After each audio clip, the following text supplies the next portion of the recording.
किसी भी एग्जाम को क्लियर करने के लिए ना हमें एक स्टेप बाय स्टेप गाइड की जरूरत होती है।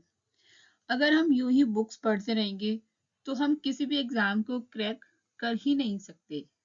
अगर हमें कोई भी एग्जाम क्रैक करना है तो एक प्रॉपर गाइडेंस की तो हमें जरूरत पड़ेगी ही। जैसे कहीं पहुंचने के लिए हमें गूगल मैप की जरूरत पड़ती है, ये भी सिर्फ ठीक उसी तरीके से ही है।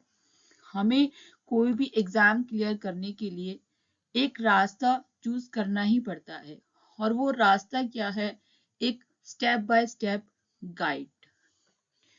तो अगर हम यूजीसी नेट का एग्जाम क्लियर करना चाहते हैं तो हमें सबसे पहले तो ये देखना होगा कि उसमें कितने एग्जाम्स होते हैं।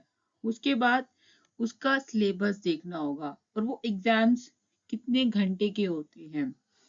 तो मैं आपको बता दूं कि यूजीसी नेट के पेपर में दो पेपर होते हैं, एक पेपर 1 और एक पेपर 2। पेपर 1 जो होता है वो जनरल पेपर होता है, जिसमें टीचिंग और रिसर्च एप्टीट्यूड होता है, जिसमें 50 क्वेश्चंस होते हैं 100 मार्क्स के। पेपर 2 सब्जेक्ट स्पेसिफिक होता है।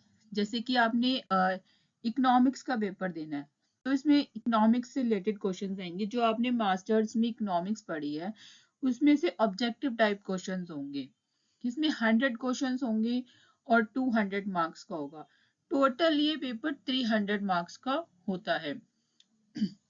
अब इसके सिलेबस, तो अब अगर हमें एग्जाम्स को क्लियर करना है तो हमें सबसे पहले सिलेबस देखना होगा।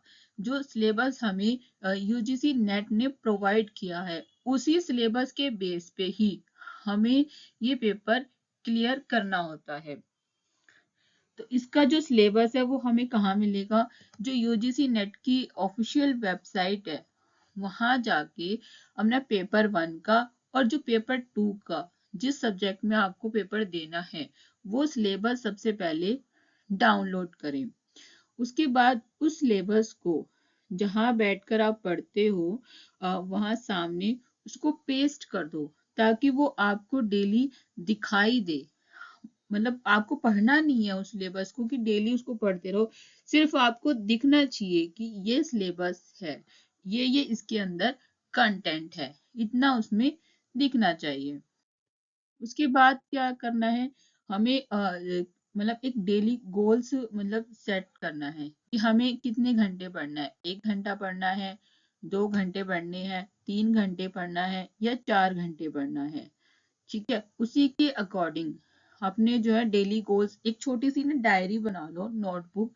उस नोटबुक में हमें लिखना है डेली जो हमने जैसे कि आज हमने सुबह गोल बनाया कि आज हमें पेपर 1 1 घंटा पढ़ना है, पेपर 2 2 घंटे पढ़ना है, और पेपर 1 में ये पढ़ना है, पेपर 2 में ये पढ़ना है। उसी के अकॉर्डिंग आपने वो स्टडी करनी है। अगर आप नहीं कर पाते, कोई बात नहीं, जितना आपने किया है उतना ही आप रात को सोते टाइम ये लिखो कि आपने आज ये स्टडी किया है। ठीक है, और नेक्स्ट डे के लिए वही गोल सेट करो। ठीक इसी तरह वीकली गोल सेट करो कि मुझे एक वीक में इतना पोर्शन जो है खत्म करना है, और उसी तरीके से मंथली गोल्स की एक महीने में मेरी इतनी प्रिपरेशन हो जानी चाहिए। ठीक है, उसके बाद है allocate more time. Allocate more time का मतलब है वो टॉपिक्स जो आपको बहुत ज्यादा टफ लगते हैं, बहुत ज्यादा चैलेंजिंग लगते हैं। जैसे कि कई स्टूडेंट्स को मैथ्स सबसे ज्यादा चैलेंजिंग लगती है, किसी को रिसर्च एप्टीट्यूड सबसे ज्यादा चैलेंजिंग लगता है, बहुत टफ लगता है। तो कोशिश करो कि अगर आप रिसर्च टॉपिक पे 30 मिनट्स दे रहे हो तो आप उसको 40 मिनट्स दो, उसको डीपली स्टडी करो, उसको समझने की कोशिश करो।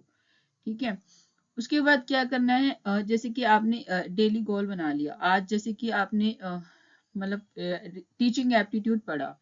ठीक है, तो शाम को उसको थोड़ा सा एक बार रीड कर लो, या मतलब सिर्फ एक बार नजर मार लो कि हाँ हमने आज ये पढ़ा है।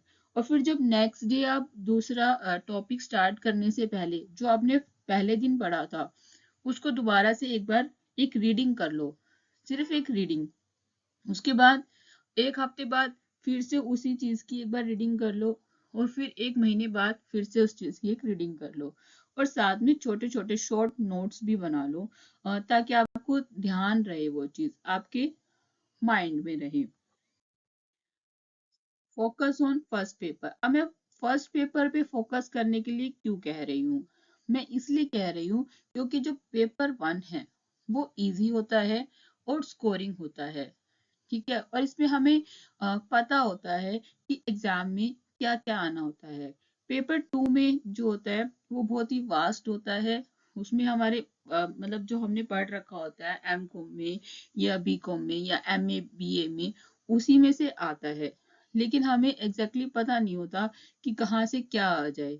तो पेपर 1 जो होता है वो स्कोरिंग भी होता है, हमें पता भी होता है उसमें क्या क्या आएगा, और इजी भी होता है, और इसके जो टॉपिक्स है उनको कवर करना भी आसान है।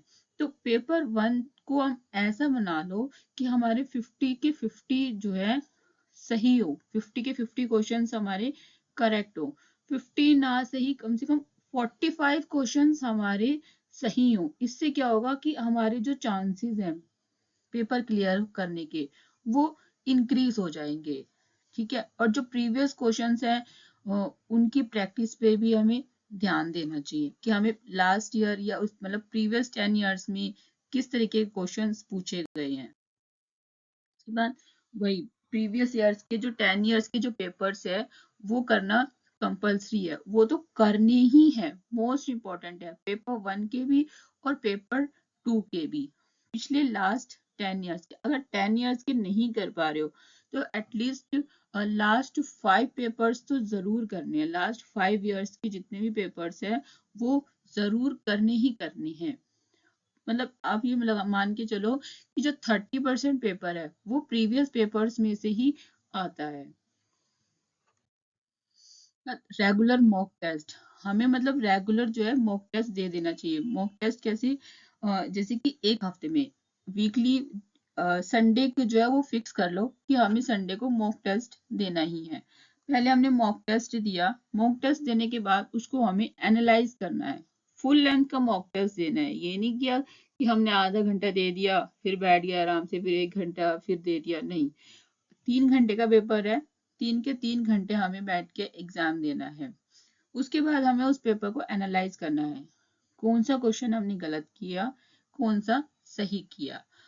और फिर हमें ये देखना है कि अगर हमने कोई क्वेश्चन गलत किया है वो क्यों हमारा गलत हुआ, हमारा उसके अंदर क्या वीक पॉइंट था, वो हमारे टॉपिक नहीं आता या क्या रीजन था, उसका रीजन फाइंड आउट करके उसको पढ़ना है। अगर वो टॉपिक हमें नहीं आता तो उसको रीड करना है, उसके नोट्स बनाने हैं, शॉर्ट नोट्स बनाने हैं। टाइम मैनेजमेंट, टाइम मैनेजमेंट भी इसमें बहुत इंपॉर्टेंट होता है। जब हम एग्जाम देते हैं हालांकि 3 घंटे का पेपर है, आराम से जो है 3 घंटे में ये पेपर किया जा सकता है, आराम से जो है क्वेश्चंस सॉल्व हो सकते हैं। इसमें कोई मतलब ये टाइम कंज्यूमिंग नहीं होता इतना, बट फिर भी हमें अपना जो है टाइम मैनेजमेंट करके चलना ही होता है। हमें ये कोशिश करनी चाहिए कि हमारा 2.5 घंटे में पेपर खत्म हो जाए, और जो रिमेनिंग आधा घंटा है वो हम मतलब गो थ्रू करने में लगाएं कि कहीं हमारा कोई क्वेश्चन गलत तो नहीं हो गया। हमें ये चेक करने में लगाना चाहिए कि कोई हमारा क्वेश्चन गलत तो नहीं है, या सारे क्वेश्चन हमने सही किए हैं या नहीं है। लास्ट का जो आधा घंटा है 30 मिनट्स, वो पूरा पेपर हमें चेक करने में ही लगाना चाहिए। अब हमने सारा कुछ तो कर लिया, लेकिन अगर हमारी डाइट सही नहीं होगी, ठीक है, तो हम एग्जाम में इतना अच्छा स्कोर नहीं कर पाएंगे। डाइट अगर हम बर्गर चाउमीन डेली ये सब खाएंगे तो क्या हमारा माइंड उस लेवल पे वर्क कर पाएगा? नहीं, हमारा जो माइंड होता है वो अच्छी डाइट की वजह से ही अच्छी तरीके से वर्क कर पाता है, तभी हम एग्जाम्स में जो है अच्छा स्कोर कर पाते हैं। तो अभी भी देख लेना, जो स्टूडेंट्स एग्जाम्स में बहुत अच्छा स्कोर करते हैं उनकी जो डाइट है ना वो बहुत अच्छी होती है। डाइट बैलेंस डाइट यानी कि घर का ही खाना खाओ, ठीक है, और ये ना हो कि बार बार आप खाते जा रहे हो, हर 1 घंटे बाद खा रहे हो। कोशिश करो कि पूरे दिन में, ठीक है, सिर्फ 2 या 3 बार ही खाओ, इससे ज्यादा ना खाओ, और रेगुलर एक्सरसाइज करो और अच्छी स्लीप लो। इससे हमारा जो माइंड होता है वो बहुत अच्छे तरीके से वर्क करता है। ठीक है, बाकी ऑल द बेस्ट, प्रिपेयर करो एंड इस सेशन को लाइक कर दो और सब्सक्राइब कर दो और साथ में शेयर भी कर देना। Thank you.